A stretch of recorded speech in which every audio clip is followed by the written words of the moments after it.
Okay, everyone? Wow. Can we get your attention for roughly 1 hour, 1.5 hours? Let's see how exciting it is and what we are talking about. If it will be kind of off, we will cut it short. Wow. First of all, I have to say that my anxiety after 3 years of not seeing people in person right now, like standing here in front of this audience, wow. I think it's felt from my voice. So I have a couple of notes, which I cannot forget. So I will be looking at my phone, so it's not like I would be bored, but actually looking at notes. So I'm MJ, by the way. I forgot to introduce myself. I'm the design manager. Oh, sorry. It's boring already. Yeah. No, I'm MJ. I'm from Kiwi. I'm a design manager there. And I'm super lucky to be standing and sitting here today with, well, I would say even role models, people from the design industry who are heads, managers, like they achieved a lot in their careers or are going to achieve a lot. So yeah, it's definitely exciting for me to be standing here. How many of you have, let's say, changed your job in the last 2 years? Can you raise your hand? Okay, this worked much better than I thought. So this is why we are here. It should be a chill event. It's a reunion. It's everyone from the design community meeting again. And we wanted to give it a formal part, so we will have sort of like a live podcast talking between 4 friends of what's going on, what's happening at the companies, and so on. But then the main part of this event is actually the networking part. Everyone catching on, who changed job, where, what is happening, what is the new strategy after COVID, and so on. So that's the main goal. So hopefully everyone afterwards, we will have a good time networking. Yeah. So I see a lot of people. I think it will be a good session. I see Vrike, Muse, Productboard. I think everyone. That's good. That's good. I even see people who I know from communities. Like that's Bratislava, Ostrava. I think I saw Kuba, and we have obviously Brno. So it's good. People even traveled for the event, so that's also nice. Couple of technicalities. Well, I mean, you can see we have a huge probability that someone will say something smart. So we are recording it. So we have evidence. But also there will be a Slido. So feel free to ask questions. It's #design. It's kind of straightforward. So feel free to ask questions. But if we don't answer them, the speakers will be here. So definitely then ask also during the networking and reach out to the speakers. I think that's all what I wanted to say for the beginning. The main part is to introduce who actually is here instead of me. So when I was thinking before the event, like, how do I introduce these people? And I thought, well, let's introduce it with a story. So the way how this might look like it's organized event, but the goal is to be spontaneous. So that's why I'm talking here right now. Like, it's chill. Everyone can talk, no stress. And that's also the goal afterwards. Everyone don't feel ashamed and so on. It's here for everyone to catch up, meet new people, and so on. And I thought it's a good way to introduce these people through the story how we created this event. So although it might seem organized, it was a very spontaneous idea. I think it started with, I hope I'm not going to expose anyone, but I think it started with a conversation between me and Filip. And we have a message group with Terka from Deepnote. And we have a message, and we were like, oh yeah, let's catch up. And we went for breakfast with Filip. We already met a couple more times since then.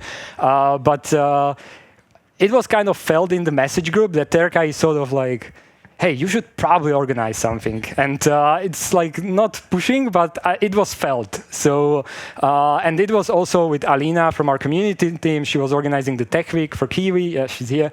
And it was like a perfect opportunity to connect it and do something together. So that's how me and Filip, we met, and we were like, okay, let's do something together. So that's how Filip became a speaker here. So that's Filip, head of design from Deepnote. And then the discussion and brainstorming really started. Like, okay, what are we going to do? How are we going to bring the design community together? And well, we don't really have that much time. So we're like, what is the easiest thing we can do? Well, we can do a panel discussion. No slides needed, no preparation. We can just be here and talk. So that was easy. And then we were like, okay, so we have Deepnote and we have Kiwi. Who else do we need in the group? And coincidentally, the day when we were discussing this, Katka from Around, senior designer from Around, she cannot be here, but she wrote me that she is coming to Prague and if we meet. And I'm like, Katka is writing from Around, like, let's invite her. Like, it was a coincidence that she wrote me. So I wrote to Katka, like, hey, do you want to join the meetup? And Katka was like, not sure which day it is. And then I wrote her the dates. And she's like, wait a second, that's when Musho is coming to Prague. Let's jump on an Around call. So we jumped on the call, and then Musho was there, and he's like, so when are you planning this? And he's like, 26. And that's perfect. That's the one day I'm in Prague. I'm flying from San Francisco, and that's exactly the day when I'm here. So that's how Musho, head of design from Around, became part of this.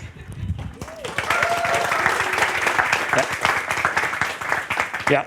And as we are on the call, discussing what is the topic and that we will be just chilling, not really stressful formal talks, Musho is like, okay, so it's Deepnote, it's Around, who else do we need? And he's like, let's invite the guys from Productboard. So I wrote to Peter, and I remember the message. I wrote him on LinkedIn, like, hey, Peter, do you want to join us in this group to be talking on the panel? And I remember it was the 1st of April, when I wrote him. And Peter's response was like, is this some kind of prank? Like, Musho coming from Around, Deepnote, Kiwi talking together, like, and I'm like, no, I'm serious. It's going to be good. And that's how Peter, the senior product design manager from Productboard, became part of this. Yeah, and so that's how this was created. And then we just discussed what are we going to talk about, and we're here. So now I will sit down. That means that I'm in business, and we're going to start it off. Or do you want to add something to the story?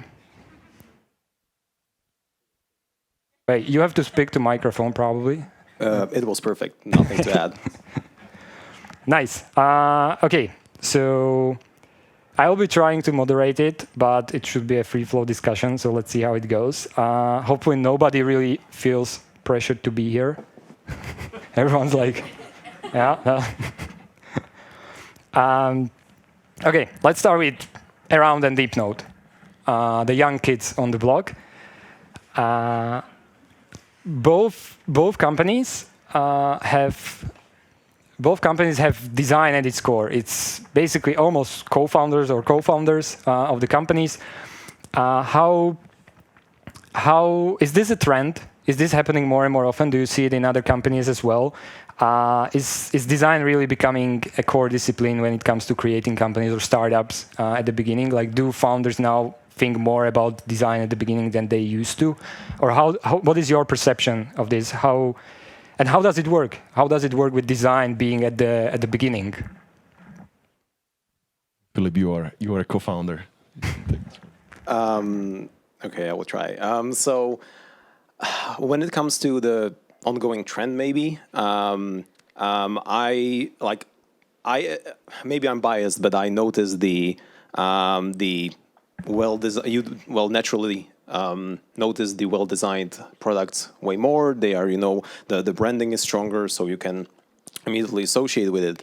And I certainly do feel that there is an uptake, even though my sample size is based on the last 4 or 5 years. So I'm not able to go that far before. And also definitely does relate to the industry. Okay, this is a wrong idea to have it there. I don't see it, actually. Sorry, Filip. Yeah, no worries. This was a prank, though. Yeah, I think people will be now pranking you. Sorry. Oh, maybe Musho has a more nuanced answer. This might be a little bit more more broad, but McKinsey, the consulting company, they actually have a one index. They bucketed all, they call them like well-designed companies or design-driven companies like Apple and different ones. And they actually found them that the stock outperforms the old school companies or the companies that don't have the design.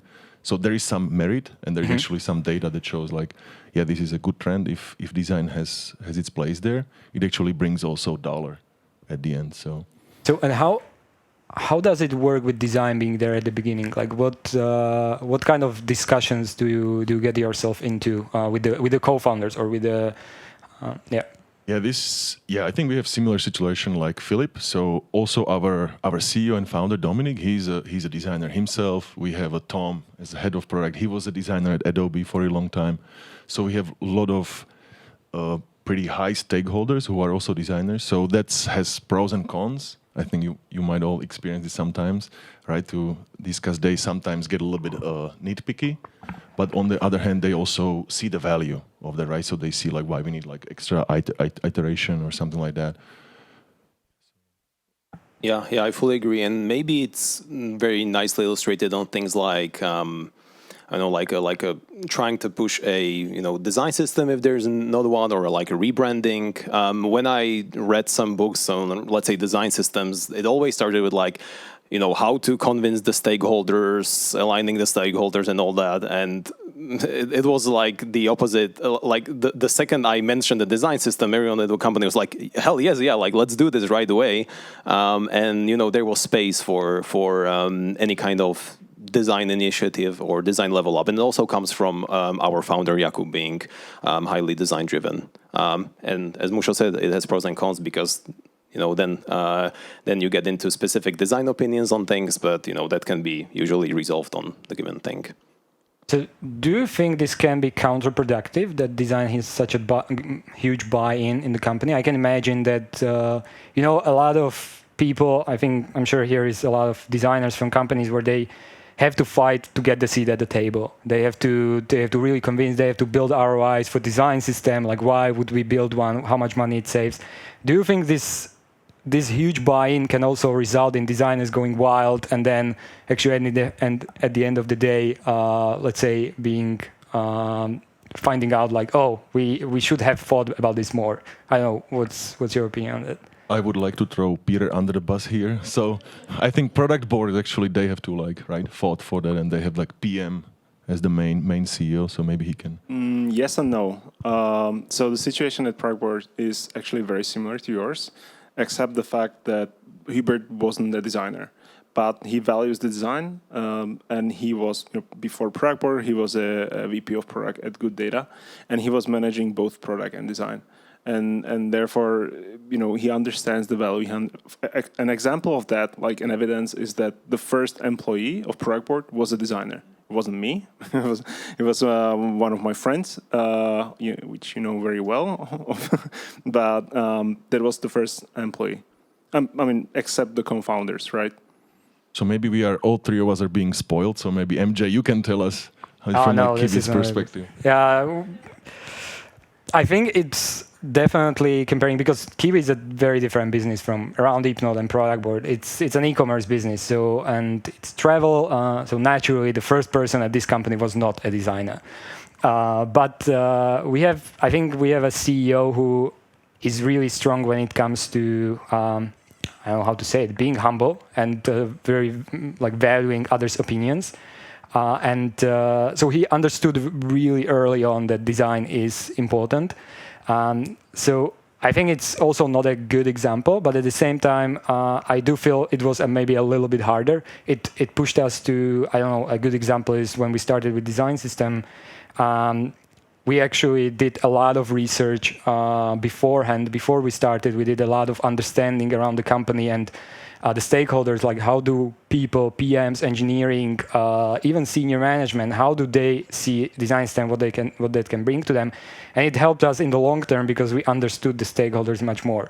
So we knew what are their goals and we knew how to communicate the design system to them. So it was not so easy as maybe Filip said, like, oh, design system, everyone knows what it is, but we actually have to understand the people. And in the long term, it helps us in strategical politics with the stakeholders because we understand their intentions, because we did the research, the organizational research beforehand. So yeah, maybe that's the difference. That's just an example. I think also we are at the stage. The reason why we have Productboard, Kiwi, Deepnote around here is because it's 2 and 2. It's 2 maybe more major companies with bigger design teams, and then we have 2 companies which have 2, 3 designers. And I think it's a good contrast because It's funny, I don't consider Productboard as a big company. Oh, really? Yeah, I do yet, consider not the yet. design team as quite big. How many people you have on the design team? Well, yes, it's above 20. But it's just like there's so many stuff, like so much stuff that we can work on. I don't consider us as a big company. Okay, let's say it's bigger than Around and Deepnote. Combined? Yeah, combined, yeah. But what I wanted to get to is Musho has this quote. He mentioned it to me at least 3 times since I know him. He's like, when you want to go, I hope we will not screw this up. When you want to go fast, go alone. When you want to go far, go with others. Is that correct? I say it correctly. Yeah, actually, it's not my quote. I think I read it somewhere. I forgot actually. Right. I remember it from you because you always repeat it to me. And so I understand it that now at Around and Deepnote, it's better to be smaller because you can iterate and go much faster. Is there a specific point at the design maturity or at the stage of the company where you say, like, okay, this is the moment when we need to go together? Yeah, so Around is in a little bit like different spot. We are monetization. So like our product is free right now. So we have to be ready when we will launch pricing. Anything could happen. We need to be nimble. We need to be small, and we need to be very fast and react to these things. Be ready for whatever market will throw at us. So that's why we maybe even a little bit synthetically are holding the team at a little bit smaller size. But I feel we are doing like fairly okay, even though there are just 3 of us. Our secret sauce is that 66% of our team are female designers, so it's everything. So it's 2. Yeah. Okay. Yeah, so it's Julia and Katka. Yeah.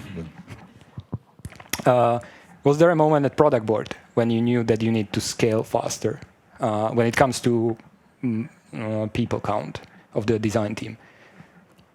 Yes. It's true. Definitely, few of the moments. One that I really think about is when we started hiring engineering, and Daniel, the co-founder, is great in hiring. Derka is here, so I think she can subscribe to that. And he managed to like overhire the engineering department, right? And so the ratio went off. Ratio of designers to engineers, and at one point, the worst part is when one product designer needs to support 2 product teams because the focus gets shattered, right? You have to multitask, and there are additional costs. So I think it was 3 of us. We knew that we were going to scale. There wasn't a time at Productboard where we weren't scaling. Like the day 1 I joined, we knew that we need to hire another designer very soon. So we just need to make sure that we can speed up the hiring process so that we don't, we can catch up the engineering. We don't, stay behind too much. Yeah, got it. So it was mainly driven by the ratio of engineering. Well, but that is of course driven by a product strategy where you decide like, hey, how many product teams do we have to establish to make sure that we can address the core use cases for PMs, right? So I do, and correct me if I'm wrong, I do see Productboard as a team which scaled quite fast. I would consider the team grew pretty rapidly. Was there a moment in the growth, or now looking back when you look at the journey, was there a moment which was like when you make a mistake, or when you said like, oh, we should have slowed down with the hiring or with the scaling of the team? Is there a particular fail or something? Oh, so many. And I question that. It's not up to me, right? Like we agree as a team, but I question that all the time. Sometimes I think like, hey, it was so much easier when it was just like, I joined the company and it was 13 people, right? And we could, fit 2 tables at Potrefe na Husa. So it was very easy to create the alignment. We did one thing that I'm super proud of. So, I'm not actually answering your question, but one thing that made sure that we don't do that many fails was we hired a design advisor. Someone who has seen the growth, someone who has seen the scale, but we didn't want just like anyone, right? So we really tried to hire the best advisor, and we managed to score Joshua Goldenberg, who's a former head of design at Slack and former VP of design at Loom. Previously Palantir. So he has seen the scale so many times. He told us like, hey, an example of Loom, a third designer that I hired was a design system designer. It was the best decision in my life. And that's when we hired from Kiwi. From Kiwi Honza.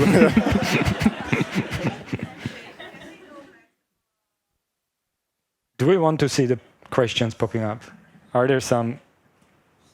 Well, I like the first one. Ooh, tough ones. You hired from Kiwi, Honza Tuman. It's a shout out to Honza. He's great. We're still living out of his legacy. So we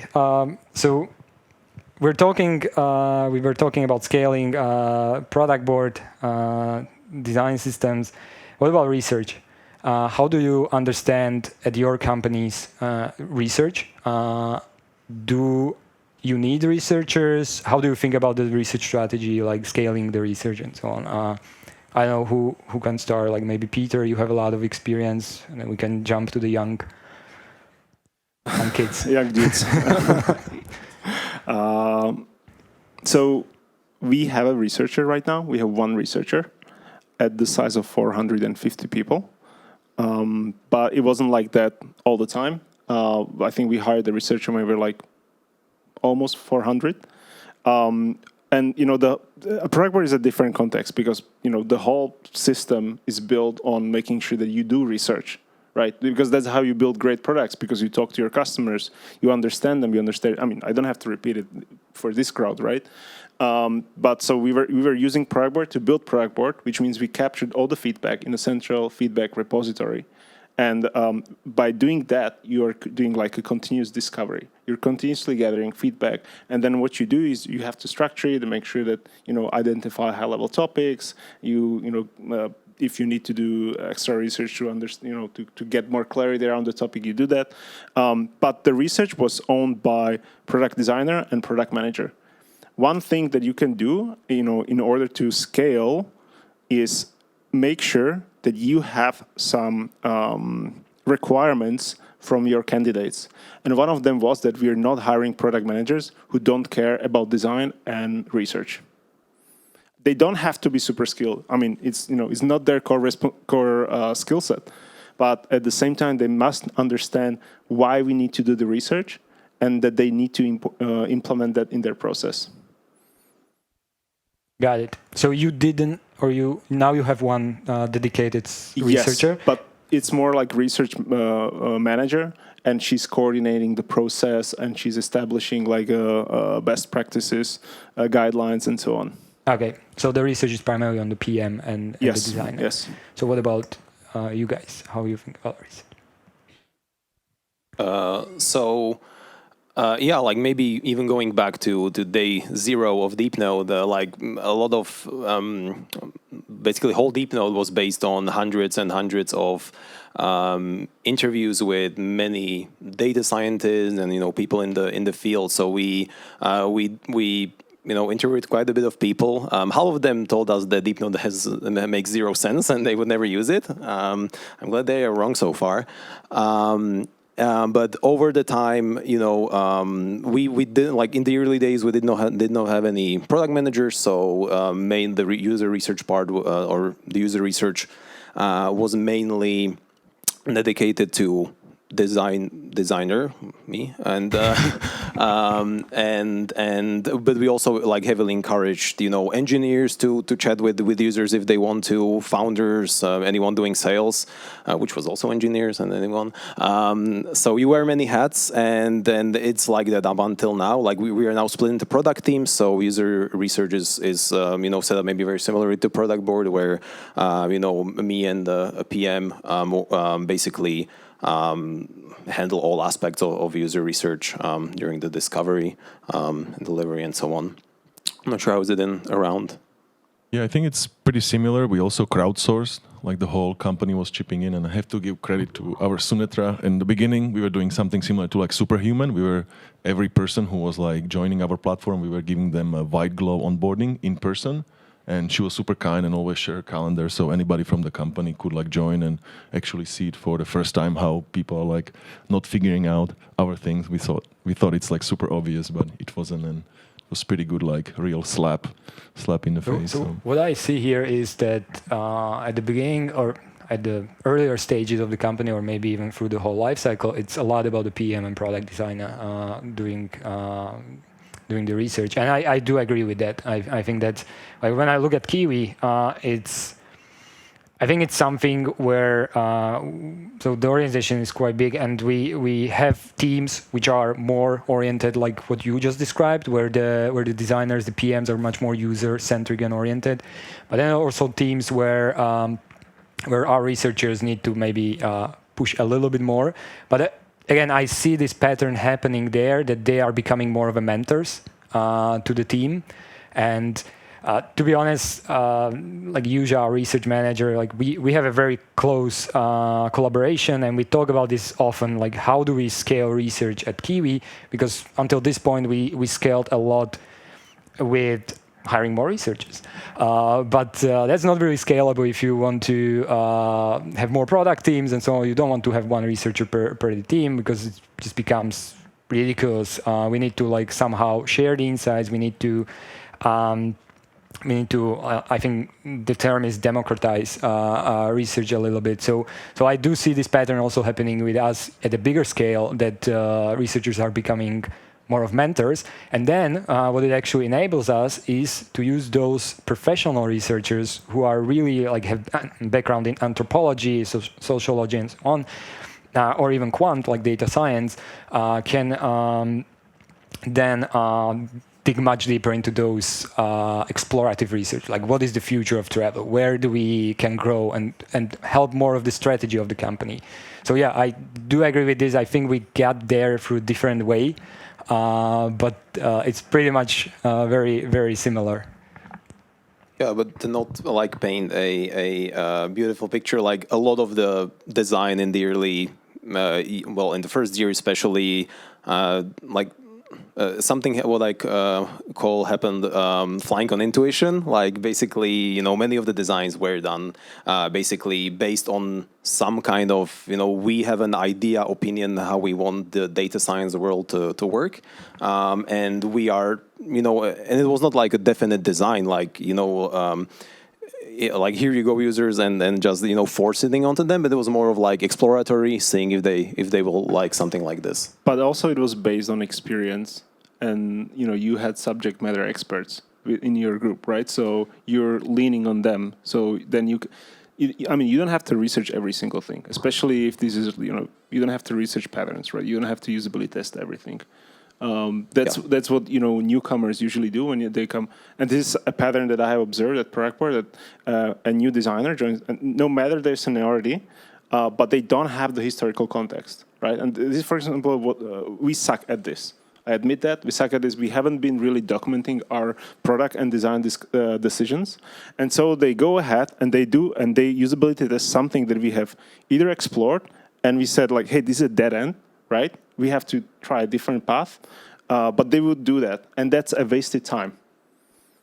And that's one of the one of the biggest pains for a scaling company, like a rapid growth scaling company. The documentation. Yes, that the newcomers come in and they test something that you have explored before. And how do you solve it now? So I admitted that we suck at it, but Well, we have some mechanisms in place. There are design crits that you can do. You always try to have someone who's been with the company for a while at the session. So if they spot something, they can, tell them, hey, try something else, or, do not take this approach. Then we obviously have even like product reviews. So they might have like a more senior product manager who's been part of similar initiatives in the past, so they can give them some feedback. And lastly is how you structure your organization. We're organized into tribes, and these tribes represent the core jobs. By jobs, I mean like high-level user needs. I'm referring to jobs to be done framework now. And we always try to have like people with a lot of context in each tribe. Wow. I'm still processing it. Yeah, I'm thinking how are we doing it at Kiwi? I think we suck at it as well, but we haven't found it yet that we suck at it. So we do have, when it comes to documentation, especially the research part, I think is very well documented. So we have a database where we store all the findings about what happened in the past. So that's mostly kudos to our researchers that they prepare this, and you can very easily filter out. You can see like pre-travel, post-travel. You can filter out specific product teams where they think it tackles it, the parts of the product. So we do store these, so that's a holy grail of a lot of the pain points, and a lot of the times we don't need to redo research because we can just filter out from the database and find a lot of the insights from the past. But we still do a lot of usability testing because at this point in the industry, usability testing is rather cheap and simple to do. You have tools for that, so it can be done pretty fast, and so it doesn't really take that much effort to a designer to prepare the scenarios and then just send it out for user Zoom or through some of these tools. So it's a good gut check. You will obviously not get to 95% quality with the research, but you will get a decent percentage, which is better than nothing. So I think also this helps with these simple things like usability testing. And anything else you would like to add to scaling design at current stage? What is the next step? What is the next challenge in front of you in your teams? When is the first thing, which is like the big looming thing, like, oh no, I don't know how we're going to solve this? Filip, what is right now a Deepnote? That's a good question. And just to clarify it more, I would mean probably for the audience more from design perspective. Like, where do you see the biggest challenge for the design team at Deepnote right now? Yeah, so I'm trying to also figure out how to stay, small, because then you can keep moving fast. But your product organization has increasing design needs, and you need to bridge that gap. So, and you can bridge this with a design system, better discovery process, or there are many tools or mechanisms how to close that gap. And I'm trying to figure out if there's something we could optimize to make us faster, or maybe the way I would put it, to make the whole organization as self-serve as possible from the point of design. This might mean easily reusable marketing materials or good documentation. That was actually, it's funny that we talk about this, because it was the number one kind of advice I got when I was jumping into Deepnote's design, to basically document everything.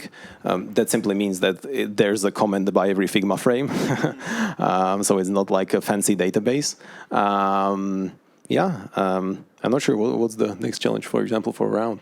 Yeah, actually, we can connect to that. Our Figma is crazy messy. That's our right now biggest challenge. It's mainly because of me, but also comes with the speed that we don't have time to clean up, and it's crazy hard for our PMs to find anything there. So since we are outing ourselves on what we suck at, so that's ours.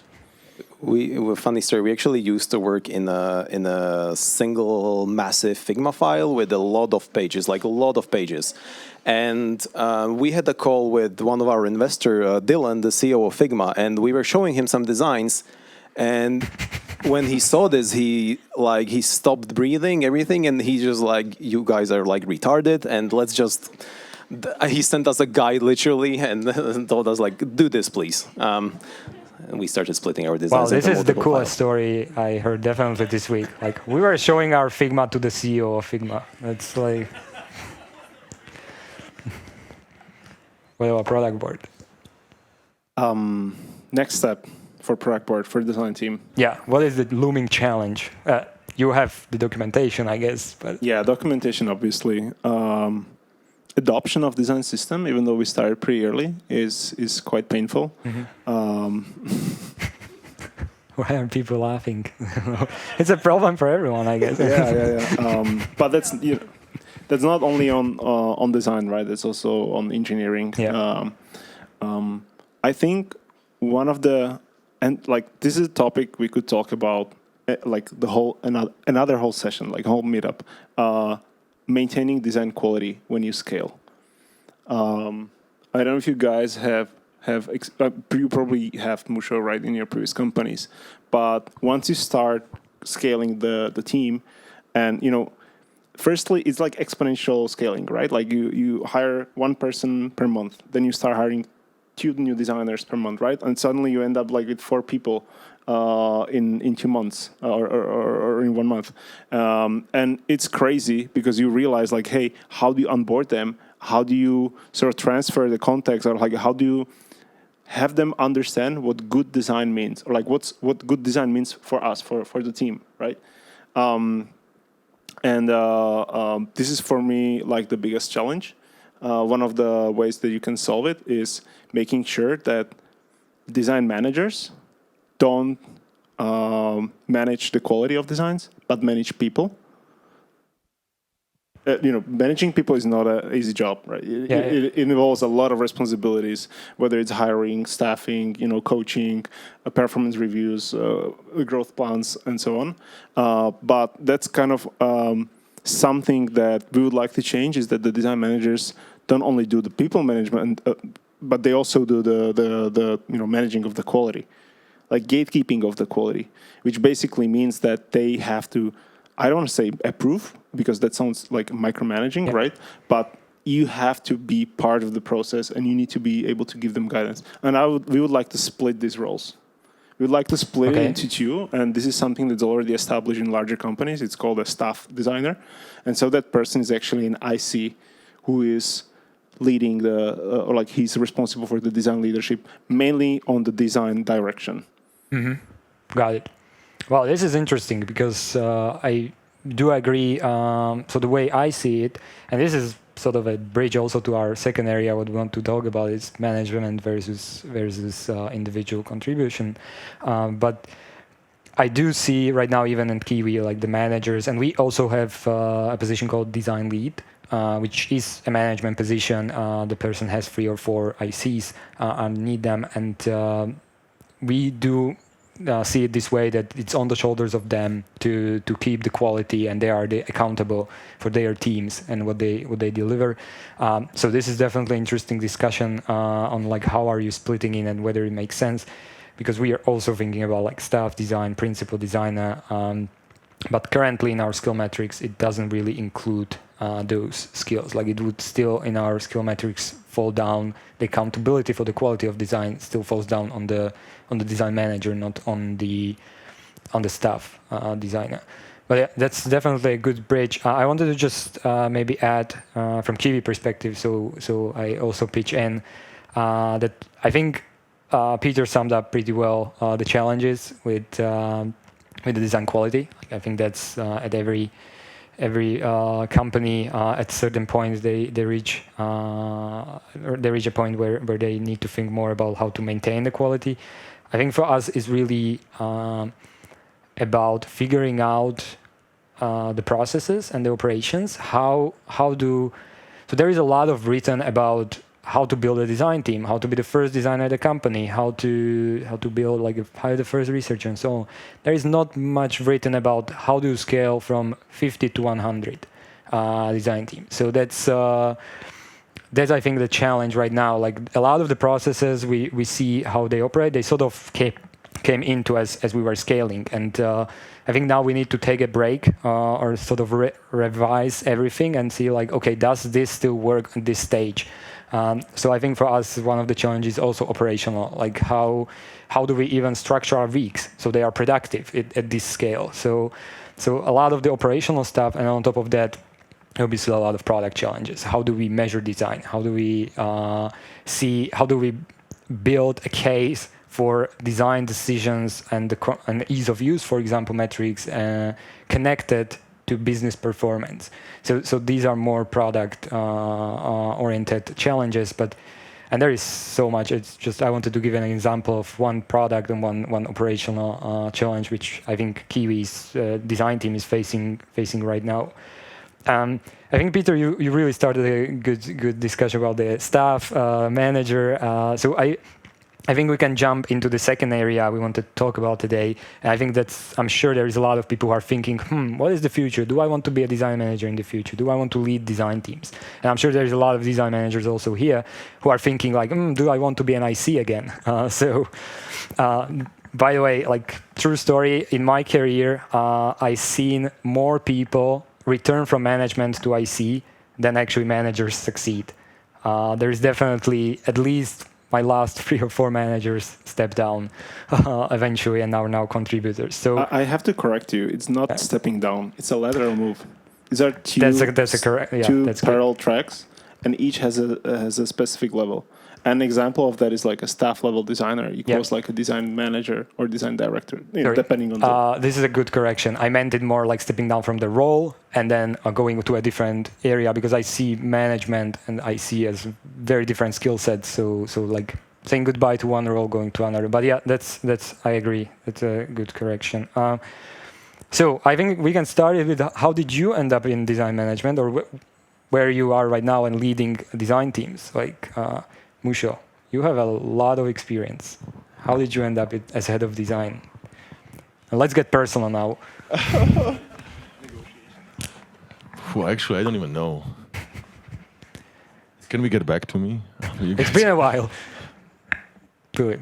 Well, we have 2 designers, so I mean, it's not that there's much, design leading to do. I must confess. And the way I ended up being actually a designer at Deepnote was because I joined the Deepnote as a software engineer. I have software engineering background, and we kind of looked at each other, 4 of us co-founders, and it was like, who's going to do design? and kind of the choice ended on me because I had some small freelance projects behind me, and I kept at it ever since then. So, maybe you guys know a bit more about this. No, this is a good story. Like I was super interested. Like, how do you become a co-founder and head of design? And it's like, well, I'm a software engineer. Somebody needs to do design. Let's do design. It was actually that way. And but it makes. It doesn't make sense in all products, and Deepnote is a highly technical product. For those unaware, it's sort of like a data science ID. You write code there, so being a software engineer does bring a lot of benefits to understanding the key problems behind it. But I'm not sure if this would be feasible in other products, especially maybe consumer-facing products. Yeah. Okay. Michal, you ready?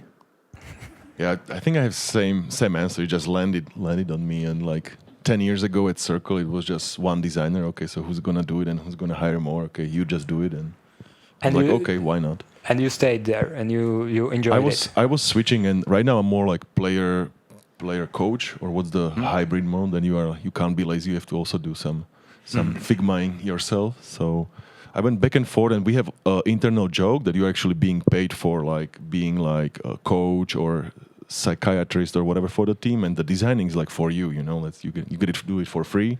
That's your therapy. That's your own therapy. You get it as a treat. You can design, but I'm trying to think how I ended up, but I think for me, when I was starting at Kiwi, so before I worked at different companies where I was just an IC, and before Kiwi, I worked at one of the startup, which was maybe similar to Deepnote, a little bigger, and I was the only designer there. And then I hired 2 more, but it was not really like design leadership. It was like 2 or 3 people. and one of those designers was a brand designer. So it was a very similar situation. So and then I was moving from that startup to Kiwi, and for me, early on, I knew, because of my background in athletics and in sports, I was a captain, and I knew that at a certain stage of my life, I really would like to help others and build teams, and I do get more pleasure from team success than from my own growth. So I sort of always kept it in my mind that I would really like to work with a team. And this was actually what I said on the interview almost 5 years ago at Kiwi, that hey, I know we are not at the scale where we need or we had a head of design back then, and there was not really more structure in it. So I was like, hey, I don't need a title. I just want to take care of the team. And that was the long-term challenge, which I spoke back then with the head of design. Like, hey, if I consider one long-term challenge at Kiwi, it would be to take care of the team and build an environment which is really everyone wants to work in. And I kept it since then, I think, and then eventually it grew me doing the job without having the title and trying to pitch in, help with hiring, all this stuff. And eventually then it ended up with the title as well. But it was not at the beginning like that. It was more like a side project. So I think that's how I ended up almost more than 2 years ago in the management position. Yeah. I think this is a pattern that works very well for early stage companies. And if you hear podcasts, if you listen to podcasts, and if you hear the stories about the most successful VPs, VP of design at Netflix or even Facebook, right, Julie, they started as an ICs, and sometimes you're lucky. Sometimes someone comes to you like, hey, you've hit specific threshold. There's 3 designers. Someone needs to manage them. You need to introduce the hierarchy, right? And sometimes you have this proactivity, exactly as you described, like the VP of Netflix. He basically said that, hey, I will not. I admit I'm not 100% prepared, but I'm 100% committed. And you gain the skill set through experience. Like one of the questions that we asked when we were interviewing for head of design candidates, we asked hey, how many people have you fired? Right? Because it's important. You need to know if they have that experience. There's going to be a turnover, especially for scaling companies. So you need to know whether they can handle that. And then when you have a larger company, what usually works is if you feel like a designer should hit at least a senior level, meaning they can take on complex projects, they can drive them, they can support them end to end, right? They have some successes, right? Some wins. So they have delivered something on the market. It's getting some traction. That's very simplified explanation or definition of a senior designer. And once they hit that, they are now on the kind of a crossroad. They are now thinking hey, do I want to profile more in the IC track, or do I want to try, and take on some apprentice, right? And what usually works, and this was, for example, this worked for me, was, hey, try to get a buy-in from your manager or your director, to hire a junior person, at least one, or hire an intern, right? That's a test. That's like a dry run where you can test your coaching skills. And, after a specific time frame, you do a retrospective. Hey, have I been successful as a manager? Did I enjoy it, right? And if this checks all the boxes, then you know which path to take. And you would do this at the senior level of a person being... It was a bit more difficult at Productboard because, since I was actually responsible for hiring when I joined, soon after I joined. So, I was, again, proactive, taking on more responsibilities. But it was just because I enjoyed hiring. I enjoyed meeting new people. And it's very easy if you're on the other side of the table because you're judging people, right? For example, for any other person that we hired, if they want to take on the manager path, I would definitely advise them, hey, try to find an intern, try to find a junior that you will coach, see if you enjoy it. If you do, then go try it. Speaking about responsibilities of a manager, let's ask again personal. What are your current responsibilities? What do you focus on in your daily, weekly work? if you have to sum it up in some buckets, like what is how does a head of design at Around, head of design at Deepnote, what do you do on a weekly basis? So for us, mainly it's make sure to unblock the engineering army. Like they can't be blocked by design. That's number one thing. The same thing what we have on the brand side, since we have still both under one roof. So make sure that those our partners they can run with that. We have pretty quick turnovers since it's just very quickly. We are daily on a calls, hanging out. So that's pretty cool that we get to spend like 2 to 3 hours almost daily on in Figmas or together on Around. And this is also you being there and so very tactical, hands-on. It's very and then strategic stuff. Yeah, you need to make sure that it goes somewhere where it should be. So you do also contribute to the strategical stuff, talking to like other co-founders and sometimes, yeah. Sometimes when they invite you. They usually do, since there's like 30 or 40 of us, so there's not that many people, but. Yeah, we do contribute, and design. Luckily, like what we discussed, has a seat there. So, I think that's important, having a seat at the table, and that's, for example, what we're striving for is to have a seat at every level. Yeah. Right. So, product team consists of product, design, and engineering. Then, as I talked about the tribes, right? Tribes have their leadership, and then obviously you have like execs or senior leadership, and you should have a design seat there as well. We call it at Kiwi triple leadership. That we try to have on every level of the organization, the holy trinity of a product person, an engineer or engineering manager, and a product designer, design lead, or whatever the level is. Yeah. So Peter, how do your responsibilities look like right now as a design manager? This is a funny story because I'm actually. I just wrapped up my transition from design manager to staff designer. So actually, this is very fresh, and I'm moving back. Huge announcement. Back to IC world. But I can talk about the responsibilities and my weeks when I was a. Let's talk about how it will change. Like, what is the difference now for you? What were the responsibilities you had as a design manager, and what you are getting sort of away from, and what is the new responsibilities you're taking on as a staff? One of the things that I'm handing over to other design managers is like people management. I won't be, having one-to-ones. I won't be responsible for their growth plans. I won't be doing their performance evaluations, which are usually done every half of the year. I wouldn't be having, personal one-to-one conversations about their well-being. However, I will be doing something that I enjoy the most, and that's we'll be creating together. I'll be designing with them. At Productboard, we are using really, really heavily pair designs, session where you just book another designer and you hop into Figma and you design together. Sorry to jump in. Is it Tom Kupka who brought it in? Because no. I remember Tom Kupka at Kiwi doing pair design and evangelizing it, and Tom is now at Productboard. So no, I don't. Tom. Whoa.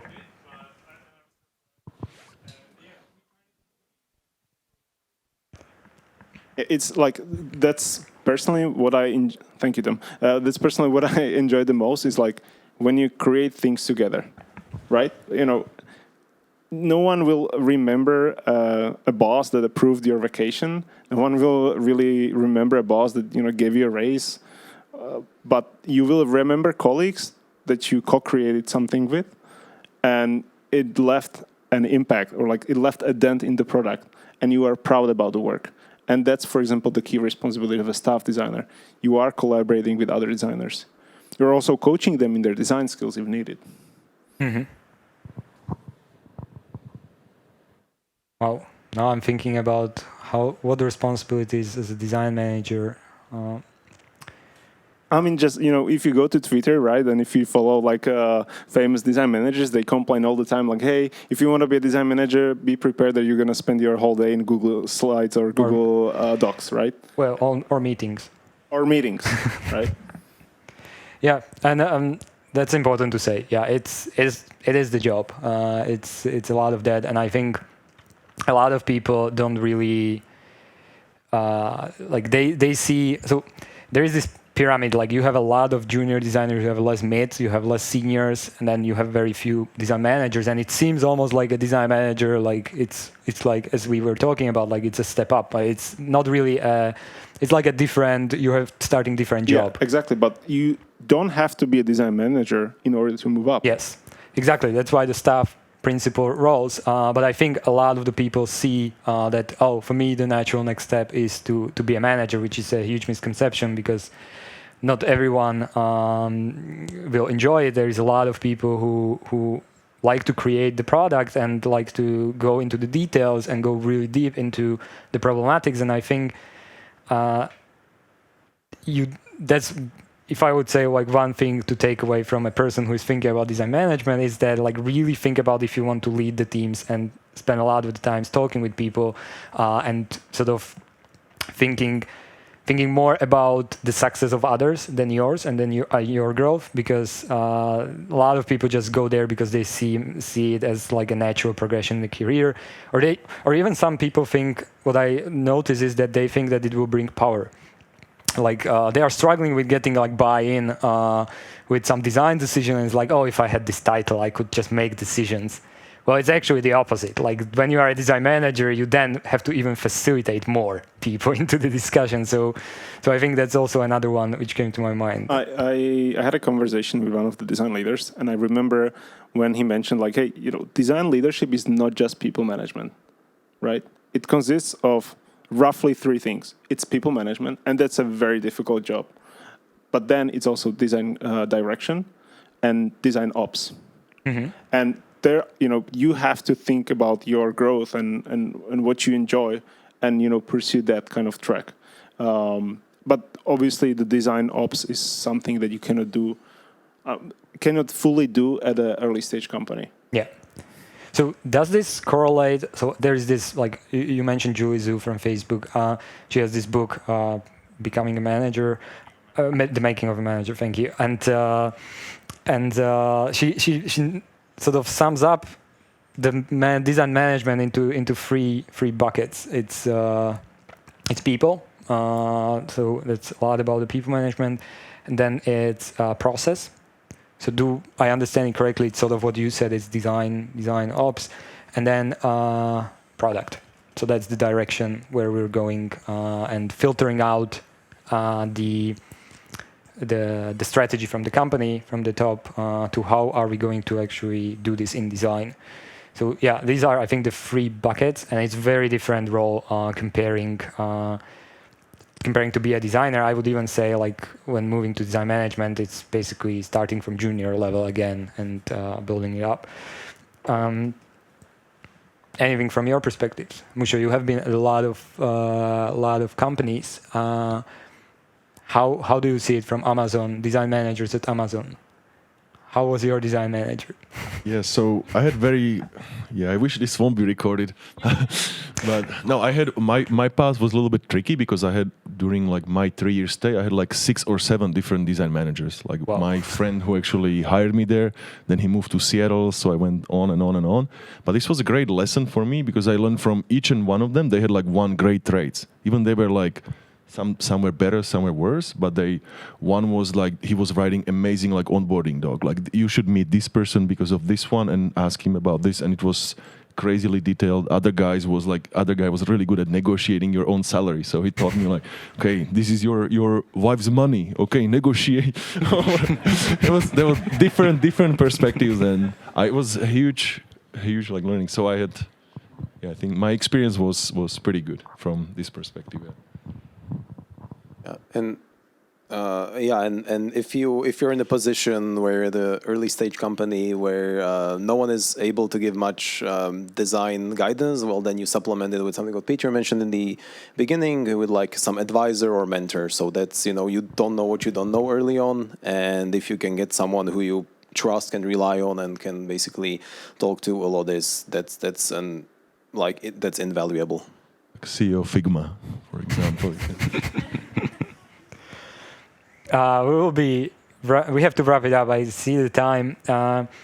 One thing, I wish we had more time. It was good discussion. We could go deeper, but one thing I always ask on the especially when we're hiring design leaders, one question I really like to ask on the interviews is how do you measure the success of your role? And it's a really cool question, which I like to hear because hear the answers to, because everyone sort of looks at it from a different angle. So how do you measure your success of the success of your role? Like what are your personal like goals? Where do you see that you're making an impact in your current positions? Who wants to start? Is this an interview? That's what I want to say. It's not an interview. I would genuinely be interested in like what do you guys have to say.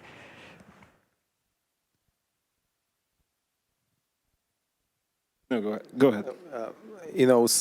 Maybe this is very specific to our stage, but my maybe take is that is the organization as a whole, basically blocked on design, when it comes to product teams, marketing, anyone, is there any friction or is everyone able to, I won't say like get designs on time, if I would have to put it this way, and and this encapsulates already hiring and the design ops and everything. So do I understand like your goal, or you consider yourself successful in your position when the team has the velocity, stuff is delivered, the communication works, like nobody's blocked. Do I understand it correctly? Right now it would be something along these lines. Maybe it will change in a couple of months or years. That's a good point. I think as companies evolve, like the role of design changes, probably the design leaders also have to adapt. Like, what is the current stage of the company? Who I need to be right now? So, anything from Peter or Michal? How do you measure, or how do you see the success of your role? There is one like objective metric that's actually data driven. It's regrettable attrition. That means your high performing ICs are leaving, so you need to be way low there, right? So the people who are like great, you can't like let them leave, or make sure they're staying and they are being productive and happy. Yeah, I really like that one. I think it depends on the company. Yeah. Right. That's why I'm asking, because I expect very different answers. Like there are companies that don't value design, right, and you have to sell it. So in order to be a successful manager, you have to prove everyone that the design is valued, right? And so that the design can start having some impact on the company. It can impact the revenue, ROIs, and so on. But I think the well-being of, if you're a manager, well-being of your reports, especially those high-performing guys, is super important. And then I think that we are now splitting it, but also making sure that the quality, it's always going to dilute somehow over time, always, especially for a scaling company. But making sure that you keep it as long as possible. Mm-hmm.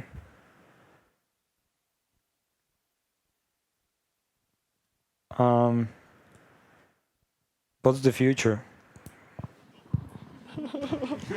That's the last question I have here. What's the future? Where do you see yourself to grow next?